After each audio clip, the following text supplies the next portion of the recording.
الحمدللہ رب العالمین والصلاة والسلام علی رسول الکریم محمد وعلی آلہ وصحبہ اجمعین۔ معزز سامعین کرام، السلام علیکم ورحمۃ اللہ وبرکاتہ۔ قرب الہی کے چند آسان عملی طریقے، جس کے مصنف ہیں محترم خرم مراد صاحب۔ قرب الہی کی اہمیت۔ اللہ سے محبت، اللہ کی محبت اور اس کی قربت، اس سے بڑھ کر ہمیں زندگی میں اور کیا چاہیے؟ مقام تو یہ بہت بلند ہے اور دولت بھی ہے بے حد قیمتی، لیکن اس قربت اور محبت کی طلب اور کوشش ہر مسلمان کے لیے کسی نہ کسی درجے میں ضروری ہے۔ سورۃ البقرہ میں فرمایا، مومن سب سے بڑھ کر اللہ سے محبت کرتے ہیں اور ہدایت کی، سجدہ کرو اور اپنے رب سے قریب ہو جاؤ۔ سورۃ العلق۔ جب قرب الہی ہر ایک کے لیے ضروری ہوا تو یہ بھی ضروری ہوا کہ اس کا حصول ہر ایک کے بس میں ہو، اس کا راستہ آسان ہو، کہ دین آسان ہے۔ اس کے حصول کا آسان طریقہ کیا ہے؟ اللہ کے رسول صلی اللہ علیہ وسلم کے پیچھے پیچھے چلنا، جو آپ صلی اللہ علیہ وسلم نے کیا، جس درجے میں کیا، جس طرح کیا، وہی اسی درجے میں اور اسی طرح کرنے اور اپنی زندگی آپ صلی اللہ علیہ وسلم کی زندگی کی طرح بنانے کی کوشش میں لگے رہنا، یہ ہے قرب الہی کا آسان راستہ۔ اگر تم اللہ کی محبت رکھتے ہو تو میری راہ پر چلو، اللہ تم سے محبت کرے گا اور تمہارے گناہ معاف کر دے گا۔ آل عمران۔ اللہ کے رسول صلی اللہ علیہ وسلم اپنی رسالت کی پوری زندگی میں جو کام کرنے میں لگے رہے، وہ ہے اللہ کے بندوں تک اللہ کا پیغام پہنچانا اور ان کو اللہ کی طرف بلانا، عوام الناس کو اللہ کی طرف اور اس کی راہ میں جد و جہد کے لیے پکارنا اور جمع کرنا اور انہیں اپنے ساتھ لے کر چلنا۔ یہی رسول اللہ صلی اللہ علیہ وسلم کی راہ ہے، یہی قرب الہی کے حصول کا سب سے یقینی راستہ ہے۔ اس کام کو نہ تو ترک کیا جا سکتا ہے، نہ مؤخر، اور نہ اس سے غفلت برتی جا سکتی ہے، لیکن اس کام کو صحیح طور پر انجام دینے کے لیے ضروری ہے کہ راہ رسول چلنے والا مخلوق خدا کی طرف توجہ اور ان کے ساتھ مشغولیت میں خود اپنی ذات کی طرف توجہ اور اس کام کے لیے زیادہ راہ جمع کرنے سے غافل نہ ہو، اور دوسروں کو پکارنے میں خود اپنے نفس کو پکارنا اور اسے اپنے ساتھ ساتھ لے کر چلنا نہ بھولے، اس لیے کہ عام مخلوق خدا کی ہدایت بڑی بھاری ذمہ داری کا کام ہے۔ یہ ایک پرخار راہ ہے۔ اس ہدایت کو قول ثقیل کہا گیا ہے اور اس کام کو ایک کمر توڑنے والا بھاری بوجھ، وزیرک الذی انقض ظہرک، کار رسالت کو صحیح طریقے سے کرنے کے لیے زیادہ راہ کیا ہے؟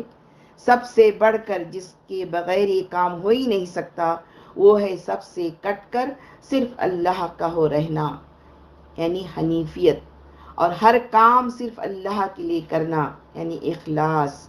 جس درجے میں اور جس قدر بھی بس میں ہو، اس کے لیے ضروری ہے کہ ہم حنیف اور مخلص کے بلند سے بلند تر مقام کی آرزو کو اپنا مطلوب بنائیں اور رسول اللہ کی طرح دعوت کے کام کے ساتھ ساتھ ان اعمال کا بھی التزام کریں جو اس مقام کے حصول کا ذریعہ ہوں۔ دیکھیے، جب دین کا خلاصہ یوں بیان کیا گیا کہ وَمَا أُمِرُوا إِلَّا لِيَعْبُدُوا اللَّهَ مُخْلِصِينَ لَهُ الدِّينَ حُنَفَاءَ، اور ان کو اس کے سوا کوئی حکم نہیں دیا گیا تھا کہ اللہ کی بندگی کریں، اپنے دین کو اس کے لیے خالص کر کے، بالکل یکسو ہو کر۔ سورۃ البینہ آیت نمبر 5۔ تو اس سے متصل ہی بطور وسیلہ نماز و زکوٰۃ کی ہدایت بھی کی گئی، اور آخر میں خشیت الہی کی بھی۔ پہلی وحی ہی میں انسانوں کو پیغام الہی پہنچانے کی ہدایت دی گئی کہ پڑھو، لوگوں کو سنانے کے لیے اپنے رب کے نام سے، تو اس کے پہلو بپہلو یہ ہدایت بھی درج کی گئی کہ سجدہ کرو اور اپنے رب کا قرب حاصل کرو۔ سورۃ العلق۔ بالکل آغاز ہی میں جب یہ وحی آئی کہ اٹھو اور خبردار کرو، تو اس کے بعد ہی فوراً یہ وحی بھی آئی کہ رات کو نماز میں کھڑے رہا کرو اور قرآن کو خوب ٹہر ٹہر کر پڑھو، اپنے رب کے نام کا ذکر کیا کرو اور سب سے کٹ کر اسی کے ہو رہو۔ سورۃ المدثر و مزمل۔ جب کہا گیا کہ اپنے رب کی نعمت یعنی ہدایت کا بیان کرو تو ساتھ ہی یہ بھی کہا گیا کہ جب تم فارغ ہو تو اللہ کی عبادت کے لیے کمر باندھ لو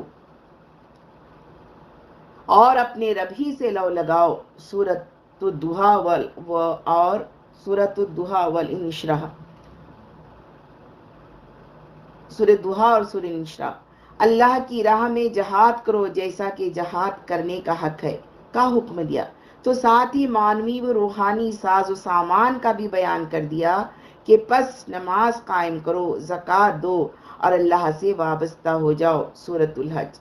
جب کامیابی و فتح کا اور یدخلون فی دین اللہ افواجا کے الفاظ میں عوامی بہاؤ اور رجوع کا مزدہ سنایا تو ساتھ ہی پرزور تاکید فرمائی کہ کثرت کے ساتھ اپنے رب کی حمد کرو، اور کیونکہ عوامی بہاؤ کے ساتھ لغزشوں کا امکان زیادہ ہے اس لیے استغفار کا التزام کرو۔ سورۃ النصر۔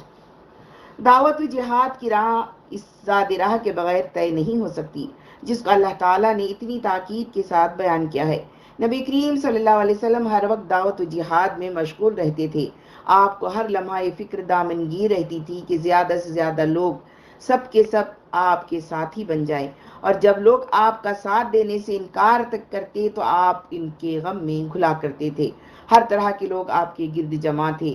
آپ کاروبار، حکومت، صلح و جنگ، تعلیم و تزکیہ، قضاء و افتاء اور عام انسانی روابط و تعلقات جیسے کاموں میں بھی پوری طرح مشغول رہتے تھے، لیکن اس کے ساتھ ساتھ آپ راتوں کو نماز میں کھڑے رہتے تھے، ایک ہی مجلس میں 100 مرتبہ استغفار کر لیتے تھے، ہر وقت ذکر الہی میں مشغول رہتے تھے اور پوری یکسوئی اور قلب کے پورے انہماک کے ساتھ اللہ تعالیٰ کی طرف متوجہ رہا کرتے تھے۔ آپ صلی اللہ علیہ وسلم کی طرح کوئی نہیں ہو سکتا، لیکن جو بھی کسی نہ کسی درجے میں دعوت عام اور جہاد کا وہی کام کرنا چاہتا ہو جو اللہ تعالیٰ نے آپ کے اور آپ کے واسطے سے امت مسلمہ کے سپرد کیا ہے، وہ بھی آپ کی طرح ان تمام ہدایات الہی کا مخاطب ہے، اور آپ صلی اللہ علیہ وسلم سے کہیں زیادہ ازاد راہ اور ساز و سامان کا محتاج ہے۔ اس کو ہر وقت ہدایت قرآنی اور آپ کے اسوہ حسنہ کے اتباع کی کوشش میں لگا رہنا چاہیے کہ اس کے بغیر وہ اس پرخطر راہ پر نہ صحیح طور پر چل سکتا ہے نہ قائم رہ سکتا ہے۔ یہ ضرور ہے کہ ہر شخص بقدر استطاعت ہی صحیح کر سکتا ہے، یعنی کوشش کر سکتا ہے، اور بقدر صحیح ہی توفیق الہی اور قرب الہی حاصل کر سکتا ہے۔ لیکن یہ نہ سمجھی کہ توجہ اللہ اور قرب الہی کے مقامات کے لیے مطلوب اعمال کچھ اتنے مشکل ہیں جو صرف خواص ہی سے بن پڑ سکتے ہیں، اور یہ مقامات صرف انہی کا نصیب ہوں۔ ان میں سے کوئی عمل بھی ایسا نہیں جو کسی نہ کسی درجے میں ایک عام انسان کے لیے کرنا ممکن نہ ہو یا مشکل ہو۔ جنت اور قرب الہی کے راستے کو تو کہا ہی الیسرا گیا ہے اور الدین یسر کی بشارت دی گئی ہے۔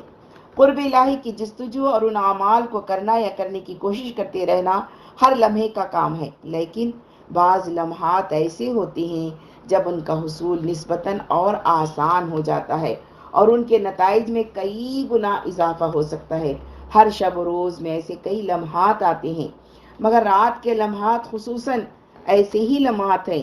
اسی طرح ماہ و سال کی گردش میں رمضان المبارک کا مہینہ بھی ایسا ہی وقت ہے۔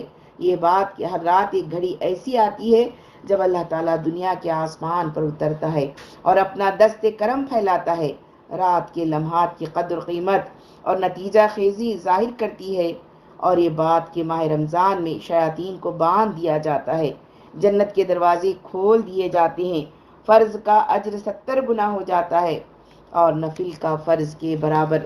رمضان کی قدر و قیمت واضح کرنے کے لیے کافی ہے، رات ہر روز آتی ہے اور رمضان ہر سال۔ ان قیمتی اوقات سے جتنا فائدہ اٹھا سکتے ہو اٹھائیے۔ رمضان میسر ہو تو کیا کہیے، لیکن کسی وقت بھی ختم ہونے والی زندگی کا جو لمحہ بھی میسر ہو، اسی لمحے سے ان اعمال کو کرنے کا عزم کیجیے اور کرنا شروع بھی کر دیجیے جو عام لوگوں کو خیر کی طرف بلانے اور خیر کے لیے جمع کرنے کی پرخطر راہ سے گزرنے کے لیے ناگزیر ہیں۔ آپ مسلمان ہیں تو یہ راہ آپ چھوڑ نہیں سکتے، اس لیے کہ یہ رسول اللہ کی راہ ہے۔ خیر کی راہ خود چلنا بھی فرض ہے، انسانوں کو خیر کی طرف بلانا بھی فرض ہے، اور قرب الہی کے لیے مختلف عمل کرتے ہوئے یہ بات کبھی نہ بھولیے کہ اس مقصد کے لیے سب سے زیادہ کارگر نسخہ تو دعوت الخیر کا کام ہے، اور یہ سارے عمل آپ کو یہی کام بخیر و خوبی انجام دینے کے قابل بناتے ہیں۔ یہ بنیادی بات بھی یاد رکھیے کہ ان اعمال میں سے کوئی عمل بھی ایسا نہیں جو کرنے کے لیے زندگی کے عام معاملات کو ترک کرنا پڑے یا ان میں خلل پڑے یا مشغول ترین زندگی میں اس کی گنجائش ہی نہ نکل سکے۔ اصل چیز توجہ اور اصل نسخہ عام معاملات ہی کو قرب الہی کے حصول کا ذریعہ بنا لینا ہے۔ اضافی اعمال تو بہت قلیل اور بہت کم وقت طلب ہیں، جو وقت اور محنت طلب ہیں، جیسے قیام اللیل، ان کو بھی سہولت کے ساتھ کرنے کے راستے بتا دیے گئے ہیں۔ آسان عملی طریقے۔ نمبر 1، نماز میں خشوع کی تدبیر۔ 5 وقت کی نماز ہم سب پڑھتے ہیں، لیکن روزانہ 5 دفعہ اس نہر میں غسل کرنے کے باوجود بالعموم ہماری روحانی اور اخلاقی گندگیاں ویسی ہی رہ جاتی ہیں جیسے غسل سے پہلے تھیں، اور اللہ سے ملاقات اور بات چیت کرنے اور اس کے سامنے اپنی فقیری اور محتاجی، شکر و محبت اور عجل و تذلل کے اظہار کے باوجود ہمیں اس سے کچھ تقرب حاصل نہیں ہوتا۔ اس سے بڑی بدقسمتی کیا ہو سکتی ہے؟ حالانکہ نماز خود ہی تقرب ہے اور قرب الہی کے حصول کا یقینی نسخہ۔ اسی لیے دعوت و جہاد کی ہر ہدایت کے ساتھ ہر روز 5 بار اقامت صلاۃ کی ہدایت کی گئی ہے۔ اس صورتحال کو بدلنا ضروری ہے۔ جب محنت بھی لگ رہی ہے، وقت بھی لگ رہا ہے، تو اس سے نفع کیوں نہ ہو؟ اس نفع کے لیے اس سے زیادہ کچھ کرنا ضروری نہیں کہ اقامت صلاۃ کی ظاہری شرائط، صحیح وقت، تعدیل ارکان اور جماعت کی پابندی کے ساتھ ساتھ جو بالکل آپ کے اختیار میں ہے، ہر نماز میں خشوع کے حصول کی کوشش بھی کریں، یعنی نماز کو ایک بے روح رسم کے بجائے اپنے رب سے ملاقات اور گفتگو میں بدلنے کی کوشش کریں۔ یہ کوشش بھی ہمارے اختیار میں ہے۔ اس کے لیے نہ وقت درکار ہے، نہ محنت، نہ طویل نماز، نہ کوئی اضافی عمل، صرف توجہ درکار ہے۔ توجہ بھی خیالات کو بہکنے اور دل کو وسوسوں سے بچانے پر لگانے کی ضرورت نہیں، بلکہ ایک یا ایک سے زیادہ درج ذیل چیزوں پر توجہ مرکوز کرنا بھی کافی ہو سکتا ہے۔ نمبر 1، جو لفظ یا کلمہ زبان سے کہیں اس کے معنی ساتھ ساتھ دل میں دہرائیں۔ نمبر 2، اللہ میرے سامنے ہے، جو میں کہہ رہا ہوں یا کر رہا ہوں اسے وہ سن رہا ہے، دیکھ رہا ہے۔ نمبر 3، اپنی غلامی اور تذلل کی جسمانی وضع پر نگاہ اور تصور جما دیں کہ اللہ میری اس وضع کو دیکھ رہا ہے۔ 4، میں اللہ سے ملاقات اور بات چیت کر رہا ہوں۔ 5، یہ میری آخری نماز ہو سکتی ہے۔ 6، میری یہ نماز آخرت میں اللہ کے سامنے پیش کی جائے گی۔ اپنے اختیار سے کوئی ایسی چیز نہ کروں کہ یہ قبول نہ ہو۔ خشوع کے حصول کی جو ترکیب قرآن نے بتائی ہے وہ یہی ہے کہ دل کو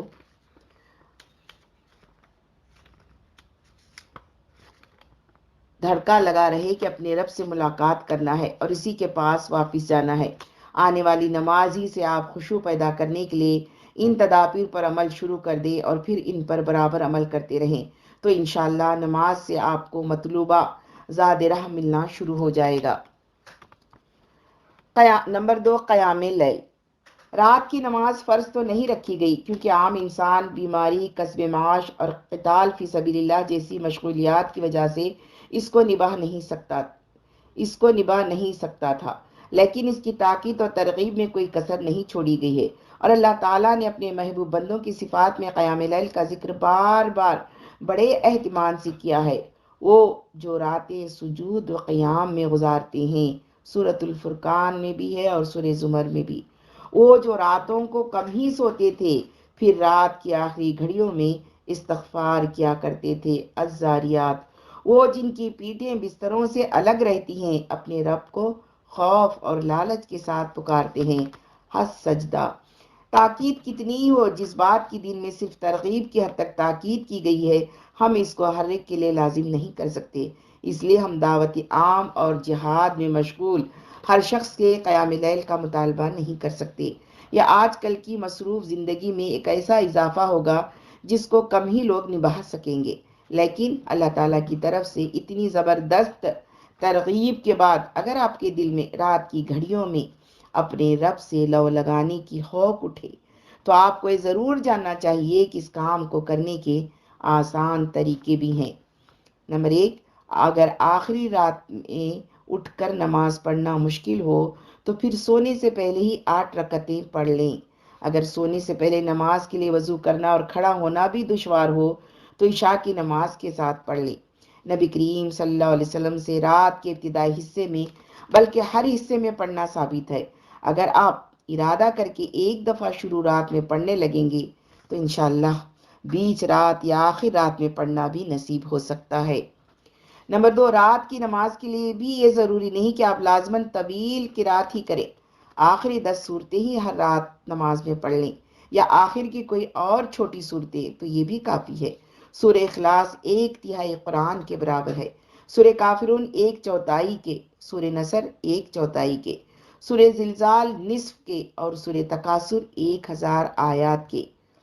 او کما قال صلی اللہ علیہ وسلم، چھوٹی صورتیں اپنے حجم کے لحاظ سے چھوٹی ہوں، اپنے مضامین اور اجر کے لحاظ سے بڑی صورتوں سے کسی طرح کم نہیں۔ نبی کریم صلی اللہ علیہ وسلم سے یہ بھی روایت کیا گیا ہے کہ جس نے قیام میں 10 آیات کی تلاوت کی اس کا شمار قانتین میں ہوگا۔ حضرت عبداللہ بن عباس رضی اللہ عنہ فرمایا کرتے تھے کہ میں اذا زلزلت اور القاریہ ٹہر ٹہر کر اور سمجھ کر پڑھوں تو یہ اس سے بہتر سمجھتا ہوں کہ البقرہ اور آل عمران کو جلدی جلدی بغیر سمجھے پڑھ دوں۔ نمبر 3، اگر یہ بھی آپ کے لیے مشکل ہو تو فجر اور عشاء کی نمازیں جو آپ کو بہتر صورت با جماعت پڑھنا چاہیے، نبی کریم صلی اللہ علیہ وسلم کی اس بشارت پر یقین کے ساتھ با جماعت پڑھیں کہ جس شخص نے عشاء کی نماز با جماعت پڑھی اس نے گویا آدھی رات قیام کیا، اور جس نے صبح کی نماز جماعت سے پڑھی اس نے گویا پوری رات نماز پڑھی۔ مشغول سے مشغول آدمی کے لیے بھی قیام لیل کا ثواب حاصل کرنے کا یہ راستہ کتنا آسان ہے۔ بہت ہی بدقسمت ہوگا وہ جو فجر اور عشاء کی جماعت ضائع کر دی اور قیام لیل کے اجر سے محروم ہو جائے، خصوصاً فجر، جس کے بارے میں حضرت عمر رضی اللہ عنہ نے فرمایا کہ میں صبح کی نماز جماعت سے پڑھوں، یہ مجھے رات بھر کے قیام سے زیادہ محبوب ہے۔ نمبر 4، روزہ کے لیے جب آپ سحری کے وقت اٹھتے ہیں تو ذرا سی کوشش سے یہ بآسانی ممکن ہے کہ آپ چند منٹ پہلے اٹھ جائیں اور جتنا وقت ہو اس کے لحاظ سے 2-4 رکعتیں پڑھ لیں، اور اس کے بعد اور نماز نہ پڑھ سکیں تو اس کے بغیر بھی سجدے میں اپنی پیشانی زمین پر ٹیک دیں، اللہ کے سامنے گڑ گڑائیں اور آہ وزاری کریں، اس سے اپنے گناہوں پر استغفار کریں، دین و دنیا کی ساری حاجتیں اور نعمتیں اس سے مانگیں، دل سوزی سے اپنے قوم کے لیے، امت مسلمہ کے لیے، عالم انسانیت کے لیے ہدایت اور خیر کی دعا کرے، اور خاص طور پر ان لوگوں کے لیے دل کو پگھلائے جن کو اللہ کی راہ پر لانا آپ کی ذمہ داری ہے، یا جو اس راہ پر آپ کے ساتھ چل رہے ہیں، بحیثیت مجموعی بھی اور افراد اور گروہوں کے نام لے لے کر بھی۔ اس طرح آپ مستغفرین بالاسحار کے زمرے میں شامل ہو جائیں گے، آہ سحرگاہی کی لذت سے آشنا ہوں گے، اور مخلوق خدا سے آپ کے تعلق میں دل سوزی اور بے لوسی پیدا ہوگی۔ رمضان ہو تو اتنا کرنا آپ کے لیے کچھ مشکل نہ ہوگا۔ رمضان کے علاوہ جس رات بھی آپ قیام اللیل کریں اس کے بعد یہ عمل کریں، بلکہ جب بھی ممکن ہو سکے فجر سے کچھ پہلے اٹھ کر سجدے میں پیشانی زمین پر ٹیک کر یہی عمل کریں، خواہ آپ تہجد نہ بھی پڑھ سکیں۔ کیا عجب کس طرح بالآخر اللہ تعالیٰ آپ کو باقاعدگی سے استغفار بالاسحار کی توفیق بخش دے۔ آہ سحرگاہی سے ہی آپ شیطان کے لیے خطرہ بن سکیں گے۔ اشعار ہیں، ہائے اگر مجھ کو خطر کوئی تو اس امت سے ہے، ہائے اگر مجھ کو خطر کوئی تو اس امت سے ہے، جس کی خاکستر میں ہے اب تک شرار آرزو۔ خال خال اس قوم میں اب تک نظر آتے ہیں ہو، خال خال اس قوم میں اب تک نظر آتے ہیں ہو، کرتے ہیں اشکے سحر گاہی سے جو ظالم وضو۔ نمبر 3، ہما دم ذکر۔ نماز کا مقصود اللہ کا تقرب اور اس کا ذکر ہے، مگر ذکر میں جو کیفیت مطلوب ہے وہ یہ ہے کہ آپ اٹھتے بیٹھتے اور لیٹتے اللہ کو یاد رکھیں اور یاد کریں۔ یذکرون اللہ قیاما وقعودا وعلی جنوبہم۔ اس کیفیت کے حصول کے لیے یہ بالکل ضروری نہیں کہ آپ زندگی کا کوئی معمول یا مشغولیت ترک کریں۔ اٹھتے بیٹھتے اور لیٹتے کے الفاظ خود اس حقیقت کو آشکار کر رہے ہیں، صرف توجہ اور اہتمام درکار ہے۔ زندگی کا ہر کام اسی طرح کرتے رہیں جس طرح کرتے ہیں، لیکن جب اور جتنا ممکن ہو اپنا دھیان اللہ کی طرف کرنے کی کوشش کریں۔ وہ میرے ساتھ ہے، وہ مجھے دیکھ رہا ہے، وہ میری بات سن رہا ہے، وہ کھلا رہا ہے اور پلا رہا ہے، ہر چیز اس کی بخشی ہوئی ہے۔ جس چیز پر نگاہ پڑے وہ اس کی پیدا کی ہوئی ہے، اس کی ہے۔ ایک دن اللہ سے ملاقات ہوگی، اس نعمت کے بارے میں سوال کرے گا۔ اس کام میں اسی کے چاہنے سے اور اسی کے حکم و تدبیر سے کامیابی ہوگی۔ اور اس طرح کی دوسری یادیں، اس طرح اللہ کو یاد کرنے کے لیے وقت کی ضرورت نہیں، صرف توجہ چاہیے۔ پھر جب بھی ممکن ہو تو اپنے دل کی یاد کو الفاظ کی شکل بھی دیں۔ مثلاً کوئی کام شروع کریں تو اللہ کا نام لیں، بسم اللہ۔ کسی نعمت سے فائدہ اٹھائیں تو اس کا شکر ادا کر دیں، الحمدللہ۔ کوئی گناہ ہو جائے تو احساس ہوتے ہی استغفار کریں، رب اغفر لی۔ حضور صلی اللہ علیہ وسلم کا خیال آئے، نام آئے تو درود و سلام پڑھ لیں۔ نبی کریم صلی اللہ علیہ وسلم نے زندگی کے ہر کام کے لیے اذکار اور دعاؤں کی تعلیم اسی لیے دی ہے کہ کام بھی جاری رہیں اور انہی کاموں میں کثرت سے اللہ بھی یاد رہے۔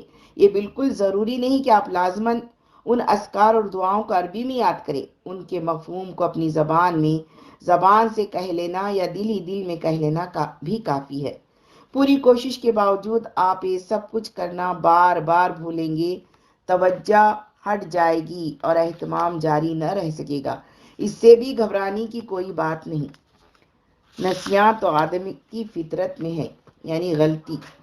جب یاد آ جائے کہ آپ یہ سب کچھ کرنا بھول گئے ہیں اور یہ معمول ترک ہو گیا ہے، دوبارہ اللہ کی طرف دھیان رکھیں اور یاد کرنے کا کام شروع کر دیں۔ اس طرح جب آپ بار بار بھولیں گے اور بار بار اللہ کی یاد کی طرف آئیں گے تو آپ کے لیے اواب کا مقام حاصل کرنے کا دروازہ کھل جائے گا، جس کو جنت کی بشارت دی گئی ہے۔ سورہ قاف۔ آپ بس ذکر کی اس صورت کا اہتمام شروع کر دیں، اس طرح آہستہ آہستہ آپ کو صبح و شام ذکر، کثرت سے ذکر اور اٹھتے بیٹھتے لیٹتے ذکر کی کیفیت حاصل ہو سکتی ہے۔ نمبر 4، ذکر کا متعین وظیفہ۔ ہر وقت دل میں اور زبان سے ذکر اور مختلف اوقات میں، مثلا نماز کے بعد، صبح و شام اور مختلف کام کرتے ہوئے مخصوص اذکار کے علاوہ اگر آپ کے لیے ممکن ہو تو اذکار کے مختصر سے وظیفے کی پابندی کی بھی کوشش کیجیے۔ ذیل میں ایک نصاب دیا جا رہا ہے جو 10 منٹ سے زیادہ وقت نہیں لیتا۔ اس میں سے ہر ذکر کی تعلیم و تاکید اور اجر و فضیلت کئی صحیح احادیث میں بیان کی گئی ہے۔ فجر اور مغرب کی نماز کے بعد اس وظیفے کا اہتمام کریں۔ مغرب کے بعد مشکل ہو تو فجر ہی کے وقت کر لیں۔ نماز کے فوراً بعد مشکل ہو تو کچھ پہلے اور کچھ بعد کر لیں، لیکن پہلے اور آخری ذکر کا التزام نماز فجر اور مغرب کے فوراً بعد ہی کرنے کی کوشش کریں۔ نمبر 1، چوتھا کلمہ 10 مرتبہ، لا الہ الا اللہ وحدہ لا شریک لہ لہ الملک ولہ الحمد یحیی و یمیت وہو علی کل شیء قدیر، 10 مرتبہ۔ نمبر 2، تیسرا کلمہ، سبحان اللہ والحمد للہ ولا الہ الا اللہ واللہ اکبر ولا حول ولا قوة الا باللہ العلی العظیم، 10 مرتبہ۔ نمبر 3، سبحان اللہ وبحمدہ سبحان اللہ العظیم، 10 مرتبہ۔ نمبر 4، درود شریف، اللہم صلی وسلم علی عبدک ورسولک وحبیبک سیدنا محمد النبی الامی وعلی آلہ وصحابہ وبارک سلم، 10 مرتبہ۔ نمبر 5، رب اغفر وارحم انت خیر الراحمین، 10 مرتبہ۔ نمبر 6، اللہم اجرنی من النار، 7 مرتبہ۔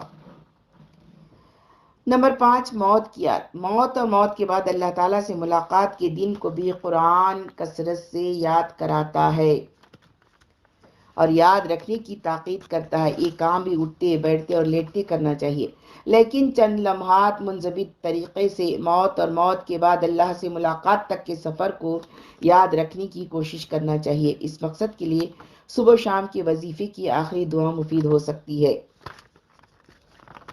حضور اکرم صلی اللہ علیہ وسلم نے فرمایا کہ جو آدمی مغرب اور فجر کے بعد 7 دفعہ یہ دعا مانگے تو اللہ تعالیٰ اس کو آگ کے عذاب سے بچا لے گا۔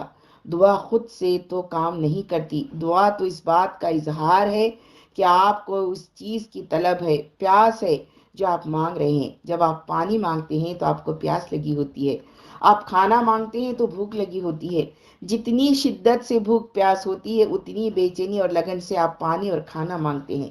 اسی طرح آپ کے دل کو آگ سے بچنے کی فکر لگی ہو اور شدت سے لگی ہو، خوف، اندیشہ، بے چینی اور اضطراب سے دل بھرا ہوا ہو، اور پھر آپ کہیں اللہم اجرنی من النار، تو ان الفاظ کا اثر ہوگا۔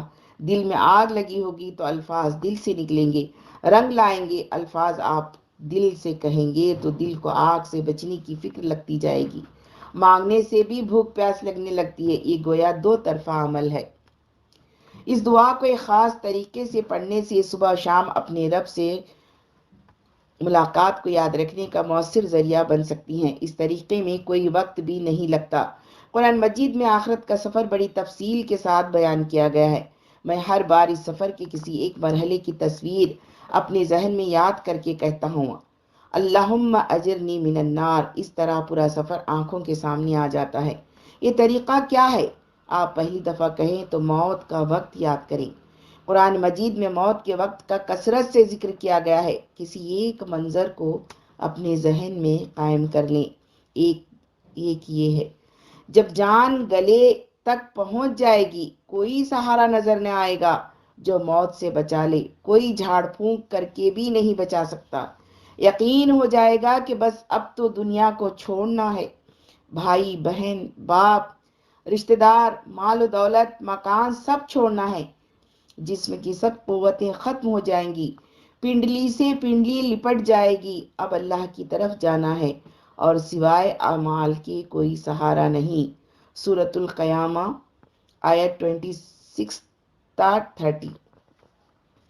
یا اس وقت کو یاد کریں جب فرشتے آئیں گے اور چہروں اور پیٹھوں پر آگ کے کوڑے ماریں گے، یا موت کے کسی اور منظر کو چند سیکنڈ کے لیے قرآن کے کسی حصے کے ذریعے ذہن میں لا کر آپ موت کا وقت یاد کریں اور پہلی بار کہیں اللہم اجرنی من النار، دوسری بار کہنے لگے تو قبر کا مرحلہ یاد کریں۔ موت کے بعد قبر کی منزل ہے۔ کہا گیا کہ قبر ہی دراصل فیصلہ کر دے گی کہ آگے کیا ہوگا۔ یا تو یہ آگ کے گڑھوں میں سے ایک گڑھا ہے یا جنت کے باغوں میں سے ایک باغ۔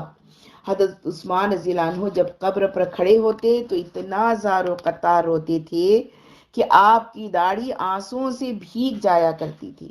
حضور صلی اللہ علیہ وسلم نے فرمایا کہ قبر کہتی ہے میں تنہائی کا گھر ہوں، میں کیڑوں کا گھر ہوں، تو قبر کا کوئی منظر ذہن میں یاد کرے اور کہے اللہم اجرنی من النار۔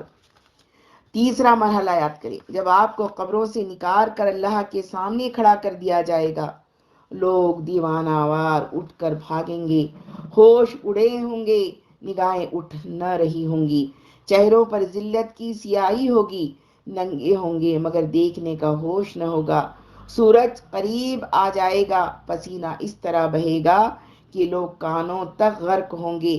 ہلکے سے ہلکا عذاب یہ ہوگا کہ آدمی کو آگ کے جوتے پہنا دیے جائیں گے اور اس کا دماغ کھولے گا۔ اعمال نامے ہاتھ بھی ہوں گے اور سب خدا کے حضور کھڑے ہوں گے۔ ہمیشہ ہمیشہ کے لیے قسمت کا فیصلہ ہو رہا ہوگا۔ جس کے نیک اعمال بھاری ہوں گے تو وہ دل پسند زندگی پائے گا، جس کے اعمال بد بھاری ہوں گے تو اس کا تو ٹھکانہ آگ کا گڑھا ہوگا۔ یہ منزل ہے حشر کی۔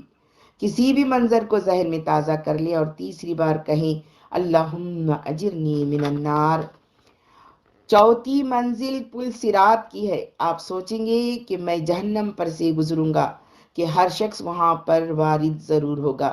نبی کریم صلی اللہ علیہ وسلم نے فرمایا ہے کہ بعض لوگ ہوا کی رفتار سے گزر جائیں گے، بعض لڑکھڑاتے ہوئے گزریں گے اور بعض وہیں اندر گر پڑیں گے۔ اس وقت تو اعمال ہی سواری ہوں گے، کوئی اور سواری نہ ہوگی۔ آپ اس منظر کو ذہن میں لائیں اور چوتھی بار کہیں اللہم اجرنی من النار۔ پانچویں بار اس آگ کو دیکھیں جس کا ذکر اللہ تعالیٰ نے اس کثرت اور تفصیل سے کیا ہے۔ آگ کا بستر ہے، آگ کی چھت ہے، پیپ کا پانی ہے، کانٹوں کا کھانا ہے، لوہے کے ہتھوڑے ہیں، سر پر کھولتا ہوا پانی ڈالا جا رہا ہے۔ ان میں سے کسی کو بھی یاد کریں اور پھر پانچویں بار کہیں اللہم اجرنی من النار۔ پھر وہاں ایک عذاب اور ہے، یہ رسوائی اور حسرت و ندامت کا عذاب ہے، یہ نفسیاتی اور روحانی عذاب ہے۔ چھٹی بار اس کا تصور کریں، یہ حشر سے شروع ہوگا، مثلاً جب وہاں آپ کے سارے اعمال براڈ کاسٹ کر دیے جائیں گے۔ وَإِذَا الصُّحُفُ نُشِرَتْ۔ کیا آپ اس گھڑی کا سامنا کر سکتے ہیں؟ میں بھی اپنے آپ کو جانتا ہوں، آپ بھی اپنے آپ کو جانتے ہیں۔ کون یہ رسوائی مول لے سکتا ہے کہ اس کے سارے اعمال لاؤڈ اسپیکر پر بیان ہونا شروع ہو جائیں؟ کتنی رسوائی، کتنی ذلت ہمارے حصے میں آ سکتی ہے۔ پھر وہاں زبردست ندامت و حسرت یہ ہوگی کہ ہماری اتنی مختصر سی عمر تھی، اس کو ہم نے کیوں ضائع کر دیا۔ پھر جہنم سے نکلنا چاہیں گے تو کوئی نجات کی صورت نظر نہ آئے گی۔ جن کا مذاق اڑاتے تھے ان کو ہی عیش و آرام میں دیکھیں گے۔ آپ ذلت کا، رسوائی کا، حسرت کا یہ عذاب یاد کریں اور چھٹی بار کہیں اللہم اجرنی من النار۔ اور آخر میں ساتویں بار آپ یہ سوچیں گے کہ جو کچھ کل پیش آنے والا ہے یہ سب آج کی کمائی ہے۔ کل جتنے بھی مرحلے ہیں یہ آسان ہوں گے تو آج کے اعمال سے۔ اصل بات تو یہ ہے کہ آج اللہ تعالیٰ مجھے ان اعمال سے بچا لے کہ جو کل آگ بننے۔ اصل بات یہ ہے کہ آج اللہ تعالیٰ مجھے ان اعمال سے بچا لے کہ جو کل آگ بننے والے ہیں۔ پھر آپ ساتویں بار کہیں اللہم اجرنی من النار۔ اس طرح آپ دنیا سے چلنا شروع کریں، موت کے وقت سے جہنم تک پہنچے، پھر واپس لوٹ کر آج کی دنیا میں آ جائیں، یہ سفر مکمل ہو جائے گا۔ منضبط طور پر موت کے بعد اللہ سے ملاقات یاد رکھنے کے لیے 5 وقت کی نماز اور اللہم اجرنی من النار کی درج بالا طریقے کے مطابق دعا کے علاوہ وضو بھی بہت ممدوح و مامن ہو سکتا ہے۔ اگر وضو کرتے ہوئے چند دعائیں پڑھی جائے، زبان سے نہ ہو تو دل ہی دل میں۔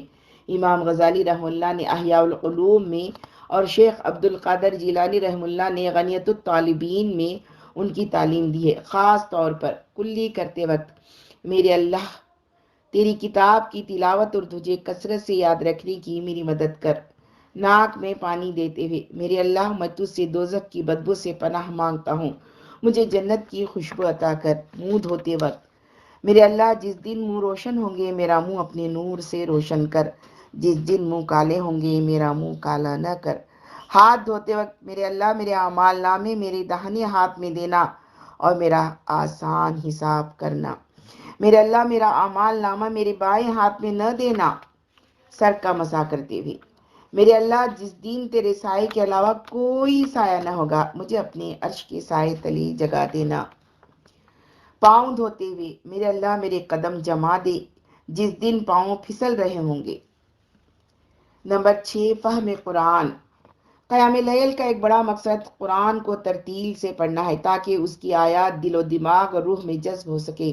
طویل قیام نہ کر سکنے، قرآن یاد نہ ہونے اور عربی نہ جاننے کی وجہ سے اکثر لوگوں کے لیے اس مقصد کا حصول ممکن نہیں، لیکن اب جب کہ ہر ایک کے پاس مطبوعہ قرآن ترجمے کے ساتھ موجود ہے، ارادہ اور عزم کے ساتھ تھوڑا سا زائد وقت لگا کر آپ قرآن سے فائدہ کچھ نہ کچھ ضرور حاصل کر سکتے ہیں۔ آج ہی سے آپ طے کر لیں کہ روزانہ قرآن کی چند آیات 3 سے 10 تک جتنی بسہولت ممکن ہو ترجمے سے پڑھا کریں گے۔ لفظی ترجمہ بھی پڑھیں، با محاورہ بھی، اور اس طرح پڑھیں کہ آپ جس کا کلام ہے اس کے سامنے ہیں، اور ایک دفعہ یہ بھی سوچ لیں کہ ان آیات میں کیا کوئی ایسی چیز ہے جو مجھے یاد رکھنا چاہیے یا یاد کرنا چاہیے۔ آپ 3 آیات بھی روزانہ پڑھیں تو تقریباً 6 سال میں قرآن مکمل ہو جائے گا۔ ایسے 6 سال کے کتنے عرصے اب تک گزر چکے ہیں، اور 10 آیات روزانہ پڑھیں تو 2 سال میں مکمل ہو جائے گا۔ لیکن اب جتنا باقاعدگی سے پڑھ سکیں اس سے زیادہ بوجھ نہ اٹھائیں۔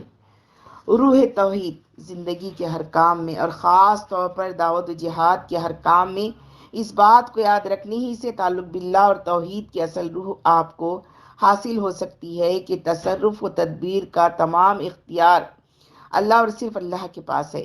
ماشاء اللہ ولا قوت الا باللہ، لا حول ولا قوت الا باللہ۔ منصوبے آپ سب بنائیں، تدابیر آپ سب اختیار کریں، لیکن یہ ہرگز نہ سمجھیں کہ میری تدبیر سے یا تعداد سے یا مادی اسباب سے کچھ ہوگا، میرا کوئی کام بنے گا یا کوئی دعوت قبول کرے گا، لوگ جمع ہو جائیں گے یا کوئی کامیابی نصیب ہو جائے گی اور کچھ کام بن جائے، تو یہ ہرگز نہ سمجھیں کہ یہ میں نے کیا یا یہ میری حسن تدبیر سے ہوا۔ اس بات کو یاد رکھیے کہ فلم تقتلوہم ولکن اللہ قتلہم وما رمیت اذ رمیت ولکن اللہ رما۔ سورۃ الانفال 8 تا 17، سورۃ الانفال آیت نمبر 7، آیت نمبر 17 ہے۔ بس حقیقت ہے کہ تم نے انہیں قتل نہیں کیا بلکہ اللہ نے ان کو قتل کیا، اور اے نبی تو نے نہیں پھینکا بلکہ اللہ نے پھینکا۔ توحید و توکل کی روح یہ نہیں ہے کہ آپ تدبیر نہ کریں، نہیں، بہترین تدبیر کرنا تو آپ پر اللہ کا حق ہے۔ توحید و توکل یہ ہے کہ آپ کسی مادی تدبیر یا سبب کو رب کا درجہ نہ دیں اور یہ نہ سمجھیں کہ کوئی قوت و اختیار یا نتیجہ تدبیر یا سبب میں پوشیدہ ہے۔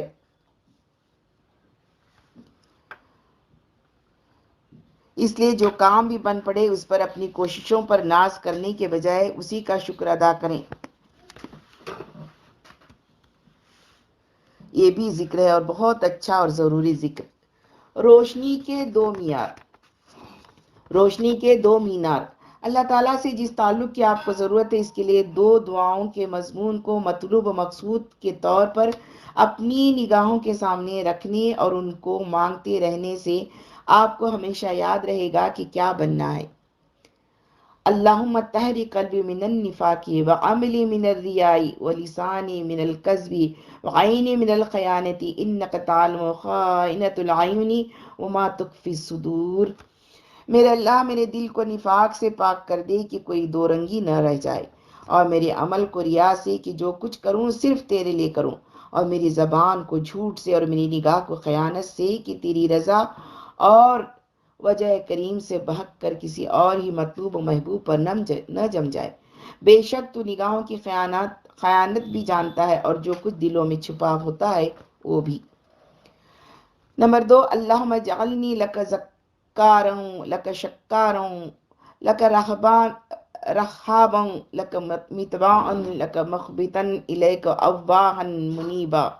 میرے اللہ مجھے ایسا بنا دے کہ تجھے بہت بہت یاد رکھوں اور یاد کروں اور تیرا بہت بہت شکر کروں اور تجھ سے بہت بہت ڈرتا رہوں، اور دوڑ دوڑ کر تجھے خوش کرنے کے لیے وہ کام بھی کروں جو تو نے لازم نہیں کیے، اور یہ سب کرتے ہوئے میرا دل تیرے آگے جھکا رہے۔ یہ سب کرنے کے بعد بھی احساس تقصیر و ندامت سے لبریز بار بار آہ آہ کرتا ہوا تیری طرف لوٹتا رہوں۔ حرف آخر۔ آپ کتنے ہی مشغول و مصروف رہتے ہوں اور آپ کا علم کتنا ہی کم ہو، درجے بالا معاملات و مشاغل میں مشکل ہی سے کوئی چیز ایسی ہوگی جو آپ کے لیے کرنا ممکن نہ ہو۔ ضرورت صرف اس کی ہے کہ آپ کو یہ احساس ہو کہ دعوت عام اور اصلاح خلق کا کام آپ پر فرض ہے اور قرب الہی کے لیے ناگزیر۔ یہ کام ایک عظیم اور پرخطر کام ہے۔ یہ عظیم اور پرخطر کام جو آپ کو کرنا ہے اس کے لیے اعتصام باللہ، اللہ تعالیٰ کی کثرت سے یاد، اس کا قرب اور اس کے حضور قیام و مناجات بالکل ناگزیر ہے، نہ کہ کسی تدبیر پر اڑنا یا ہر نئی تدبیر سے بھاگنا۔ اس کے لیے 5 وقت کی نماز سے پورا فائدہ اٹھانے کی کوشش کرنا اور ان دیگر اشغال کا اہتمام کرنا جو بغیر اضافی وقت اور محنت کے بآسانی ہو سکتے ہیں، یہی سب سے سہل اور کارگر نسخہ ہے۔ اسی طرح اخلاص و للہیت پیدا ہو سکتی ہے اور آپ حنیف بن سکتے ہیں۔ اذکار کے بارے میں احادیث نبوی۔ نمبر 1 فرمایا جس نے یہ کلمات یعنی چوتھا کلمہ 10 مرتبہ کہے اس کے لیے نبی بنی اسماعیل میں سے 4 غلام آزاد کرنے کے برابر ثواب ہے۔ بخاری، مسلم، ترمذی، نسائی اور ابو ایوب انصاری سے یہ روایت کی گئی ہے۔ فرمایا صبح اور مغرب کی نمازوں کے بعد قادے کی طرح 2 زانوؤں پر بیٹھے ہوئے بات چیت کرنے سے پہلے 10 بار پڑھیے، ترمذی۔ نمبر 2 فرمایا یہ 4 کلمے سبحان اللہ والحمدللہ ولا الہ الا اللہ واللہ اکبر اللہ کو سب سے زیادہ محبوب ہیں، جس سے چاہو شروع کرو، کوئی نقصان نہیں۔ مسلم، ترمذی اور فرمایا مجھے ان 4 کلمات کا کہنا ہر اس چیز سے زیادہ محبوب ہے جس پر سورج طلوع ہوتا ہے، یعنی دنیا کی ہر چیز سے۔ مسلم، ترمذی، نسائی، ابو ہریرہ سے روایت ہے۔ یہی کلمات صلوات و تسبیح پڑھنے کی تعلیم آپ نے اپنے چچا حضرت عباس کو دی۔ ابو داؤد، ابن ماجہ، حاکم۔ فرمایا سبحان اللہ والحمدللہ آسمان و زمین کے درمیان سب کچھ بھر دیتے ہیں اور الحمدللہ میزان کو بھر دیتا ہے۔ مسلم، ترمذی۔ فرمایا لا الہ الا اللہ سب سے افضل ذکر ہے، ترمذی۔ جابر رضی اللہ تعالیٰ عنہ سے روایت ہے۔ فرمایا لا حول ولا قوت الا باللہ جنت کے خزانوں میں سے ایک خزانہ ہے، صحائح ستہ حضرت ابو موسیٰ الاشعری سے روایت ہے۔ نمبر 3 فرمایا 2 کلمے ہیں زبان پر بہت ہی ہلکے پھلکے، میزان عمل میں بہت ہی وزنی اور بھاری، اور خدائے رحمان کو بہت ہی محبوب اور پیارے۔ سبحان اللہ و بحمدہ سبحان اللہ العظیم۔ بخاری، مسلم، ترمذی۔ حضرت ابو ہریرہ سے راوی ہے۔ 4 فرمایا جو میرے اوپر سلام بھیجتا ہے وہ میری روح تک پہنچایا جاتا ہے اور میں اس کے سلام کا جواب دیتا ہوں۔ ابو داؤد حضرت ابو ہریرہ سے روایت ہے۔ فرمایا جو میرے اوپر ایک درود بھیجتا ہے اللہ اس پر 10 درود بھیجتا ہے، اس کی 10 خطائیں مٹاتا ہے اور اس کے 10 درجے بلند کرتا ہے۔ احمد، نسائی، حاکم۔ حضرت انس سے راوی ہے یہ۔ نمبر 5 فرمایا میرے دل پر دنیاوی مشاغل کی وجہ سے پردہ پڑ جاتا ہے، اس لیے میں دن میں 100 بار اللہ سے استغفار کرتا ہوں۔ مسلم، ابو داؤد، نسائی۔ فرمایا جو شخص استغفار کرتا رہتا ہے اللہ تعالیٰ اس کے لیے ہر تنگی سے نکلنے کا راستہ بنا دیتا ہے، اسے ہر فکر سے نجات دیتا ہے اور ایسی جگہ سے رزق دیتا ہے جہاں سے اسے گمان بھی نہیں ہوتا۔ احمد، ابو داؤد، ابن ماجہ۔ حضرت ابن عباس سے روایت کی گئی ہے۔ نمبر 6 اللہم اجرنی من النار صبح اور مغرب کی نماز کے بعد کسی سے بات کرنے سے پہلے 7 مرتبہ یہ پڑھو۔ اگر تم اس دن یا رات مر جاؤ گے تو اللہ تعالیٰ تمہیں آگ سے محفوظ رکھے گا۔ احمد، ابو داؤد، ترمذی۔ وآخر دعوانا الحمدللہ رب العالمین۔ السلام علیکم ورحمۃ اللہ وبرکاتہ۔